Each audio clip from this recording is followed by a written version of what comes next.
Et voilà Flavien, comme convenu, je te fais le top 10 de mes joueurs préférés. Et on commence tout de suite avec Arjen Robben. Arjen Robben, c'était la spéciale. Vous connaissez tous sa spéciale, l'enroulé du pied gauche. Il était à droite, il rentrait à l'intérieur, il enroulait et ça rentrait en lucarne. Tout le monde savait ce qu'il allait faire, mais ça passait tout le temps. Côté droit, il rentre, un crochet, deux crochets, il enroule lucarne. À chaque fois, la spéciale salade tomate oignon. C'est comme ça qu'on l'appelait avec mes potes à l'époque. Ensuite, on a Rui Costa. Rui Costa, il m'a fait kiffer. Il m'a fait vraiment kiffer, surtout lors de l'Euro 2004. Je sais qu'il a fait beaucoup de mal du côté de la Fiorentina, mais j'étais très jeune. Je m'en souviens plus de l'époque Milan AC. Et vraiment, quel joueur. Un maestro. Vraiment un maestro, les gars. Des passes, un niveau technique au-dessus de la moyenne. Très à l'aise avec la balle, avec son flow sur le terrain, les chaussettes baissées. J'aimais trop son style, les gars. Il avait une puissance de frappe aussi. J'ai beaucoup aimé sa campagne lors de l'Euro 2004. Et j'ai beaucoup aimé aussi la composition mélangée avec Seedorf, Kaka et Ambrosini. Magnifique joueur. Quelle classe, quelle classe. Ensuite, Ruud van Nistelrooy. En tant que mancunien, tous mes gars avec qui j'ai grandi savent très très bien que lui, c'est mon kiff. C'est mon gars de fou. Il m'a fait kiffer aussi Manchester United comme pas possible. Moi, c'est Andy Cole et Dwight qui m'ont fait kiffer, mais lui, après, quand il est arrivé, je faisais que de parler de lui. Je faisais que de parler de lui. Finisseur redoutable, renard des surfaces, bon jeu de la tête. Il sait beaucoup se faire oublier et surgir au bon moment. C'est vraiment l'attaquant qui avait le flair. Non, Ruud van Nistelrooy, les gars. Allez regarder si vous ne connaissez pas. Ensuite, Juan Roman Riquelme, les gars. La classe à l'état pur. Mais vraiment, il caressait la balle. Il était très à l'aise avec la balle. 2, 3, 4, 5, 6 joueurs, il n'avait pas peur, il driblait, passement de jump crochet, etc. Il sortait dans des petits périmètres. Tu te demandais, mais comment il fait le mec? Et en plus de ça, derrière, il pouvait distiller une passe magnifique au millimètre près. Le mec, il avait des œufs derrière la tête. Des passes cachées comme pas possible. Tu comprenais pas l'angle de passe qu'il pouvait trouver, mais il te la mettait quand même. Des caviars. Non, quel joueur, Riquelme, vraiment. Ensuite, on a Clarence Seedorf, le milieu de terrain complet par excellence pour ma part. Très sous-coté, pas assez respecté, pas assez mis à sa juste valeur. Le seul joueur ayant remporté 4 Ligues des Champions avec 3 clubs différents, en commençant par l'Ajax, le Real Madrid et 2 avec le Milan AC. Quel joueur! Il pouvait jouer 6, 8, c'est son poste de prédilection. 10. Mais pour moi, il pouvait même jouer partout sur le terrain en vrai, tellement il était complet physiquement et athlétiquement parlant, les gars. Vraiment, quel joueur. Clarence. Paul Scholes, en tant que supporter mancunien, tu es obligé de le mettre. Il est le deuxième joueur le plus titré en première ligue, juste derrière Ryan Giggs. 11 première ligue pour Scholes. Les gars, 11, je ne sais pas si vous entendez, 11. C'est incroyable. Ce mec-là, comme j'aimais bien le surnommer, c'était un cerveau sur pattes. Un cerveau avec des jambes. Il pouvait te mettre une transversale millimétrée, sans élan, à destination de l'orteil droit de Beckham là-bas, qui se trouve à l'autre aile. Il avait une puissance de frappe. Il avait le sens de l'anticipation. Il savait lire le jeu parfaitement. Il savait quadriller le jeu.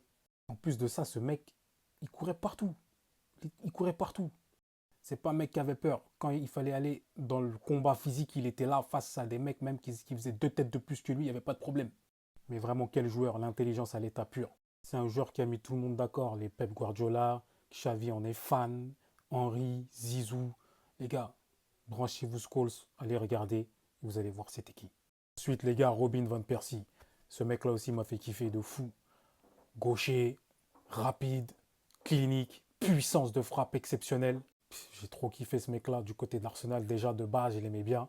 Il était placé sur un côté, petit à petit, il a été réaxé. Et il fait la meilleure saison de sa carrière, elle est à Arsenal, juste avant de signer à Manchester, où il est à 37 buts, 10 passes D. Il arrive à United, 30 buts, 10 passes D, pareil. Mais les gars, Robin Van Persie, on retient surtout la Coupe du Monde 2014 face à l'Espagne et son but où le temps s'est arrêté avec cette fameuse tête plongeante qui a duré une éternité dans le temps. Puis il a placé la lobé Casillas, magnifique, vraiment magnifique. Un des plus beaux buts de l'histoire de la Coupe du Monde. Ensuite, il a son but face à Charlton avec Arsenal. Quand il met la reprise du gauche, instantané, c'est exceptionnel. Et on a l'autre but qu'il a inscrit face à Aston Villa à l'époque en 2012-2013, sur une magnifique passe de Rooney de plus de 40 mètres. La balle vient de son dos, elle vient devant lui, reprise instantanée sans que la balle touche le sol. C'est vraiment les buts iconiques que j'ai de tête de Robin van Persie. Il y a aussi son magnifique coup franc à la Coupe du Monde 2006 face à la Côte d'Ivoire. Désolé les frères ivoiriens, mais c'était un but de fou celui-là. Au premier poteau, puissant. Vraiment, Van Persie, quel joueur. Ensuite, on a Cristiano Ronaldo, CR7. Manchester United, s'il vous plaît. C'est son premier prime, parce que pour moi, il a deux primes. Il y a un prime à United et il y a un prime au Real Madrid. C'est un joueur exceptionnel. Plus complet, tu ne peux pas trouver. Bon de la tête, bon sur coup franc, technique, skills. Surtout du côté de Manchester United, parce qu'après, il s'est un peu calmé de ce côté-là au Real Madrid. Des bangers, des buts de fou malade. Je ne vais même pas vous retracer sa carrière, vous connaissez déjà. Mais voilà, Cristiano Ronaldo, pour moi, c'est le haut du panier. Et en plus, quand il signe à Manchester United, juste avant, les gars, c'est les Ferdinand, les cadres de Manchester United qui disent à Ferguson, il faut qu'on fasse tout pour recruter ce mec. C'est un phénomène, c'est un joyau.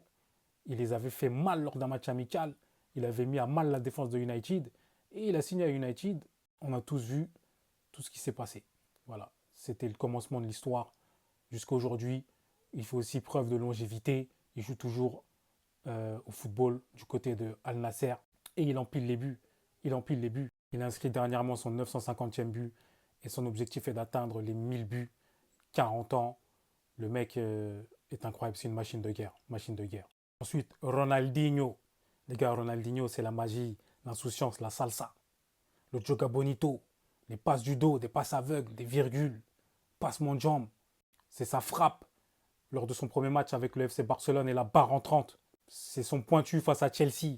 Ronaldinho, trop de moments iconiques, trop de moments iconiques. Quelle classe sur le terrain à la dégaine. Le style, injouable. Le mec était comme un enfant sur le terrain. Non, vraiment, merci pour ces moments. Ronaldinho Gaucho. Et on a R9, dit Ronaldo, qui a totalement révolutionné ce poste de numéro 9. Il ne se contentait pas juste de finir. C'était un mec qui était rapide, qui avait cette technique, qui savait dribbler 2, 3, 4 joueurs, passement de jambes, virgule, etc. Il avait aussi cette qualité de passe, cette vision de jeu. Quand on était petit, en tout cas dans ma génération, on voulait tous être R9. Voilà. Et même, je vais vous sortir une anecdote, mais lors de France-Brésil 98, la finale, moi j'étais pour le Brésil, les gars. On était tous fans de R9 quand on était petit. On voulait être comme lui. Les gars, quand ils ont perdu, j'ai pleuré, les gars. J'ai pleuré, j'étais un gamin. C'est comme tu dis aujourd'hui, les petits qui kiffent Mbappé ou Vinicius, bah, c'est la même chose pour moi. Moi, c'était R9. Vraiment, les gars, R9, c'était l'attaquant par excellence, l'attaquant ultime par excellence. On n'a plus revu ce style de numéro 9. Voilà. Juste un petit dernier truc. J'aurais pu rajouter Moussa Dembélé de Tottenham. J'aurais pu rajouter Dennis Bergkamp, Quaresma, Wayne Rooney, Nesta. Il y a trop de joueurs, les gars. Trop de joueurs.